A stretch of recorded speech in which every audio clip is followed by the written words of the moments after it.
আমাদের এই পৃথিবী অদ্ভুত সব জিনিসে ভরপুর, যা বিজ্ঞানের সব নিয়মকে বুড়ো আঙুল দেখিয়ে দেয়। আজ আপনাদের দেখাবো পৃথিবীর বুকে খুঁজে পাওয়া এমন 3টি আশ্চর্যজনক জিনিস, যার রহস্য বিজ্ঞানীরাও সমাধান করতে পারেনি।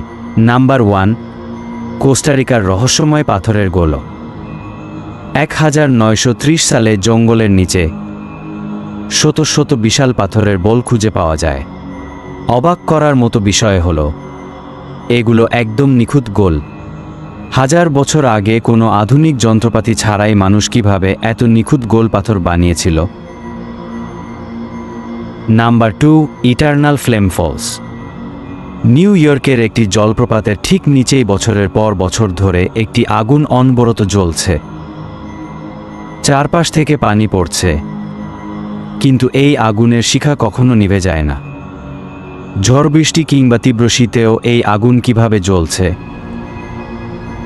তার সঠিক উত্তর বিজ্ঞানীদের কাছেও নেই।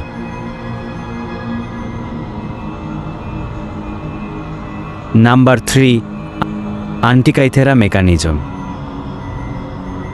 1901 সালে সমুদ্রের তলদেশ থেকে 2000 বছরের পুরনো ব্রোঞ্জের একটি জটিল যন্ত্র উদ্ধার করা হয়। প্রাচীন আমলের মানুষ এই যন্ত্রের গিয়ার আর চাকা দিয়ে নিখুঁতভাবে সূর্য, চাঁদ এবং গ্রহগুলোর অবস্থান গণনা করত। একে বলা হয় পৃথিবীর ইতিহাসের প্রথম কম্পিউটার। কোন জিনিসটি আপনাকে সবচেয়ে বেশি অবাক করেছে? কমেন্ট করে জানান এবং এমন ভিডিও আরও দেখতে সাবস্ক্রাইব করুন।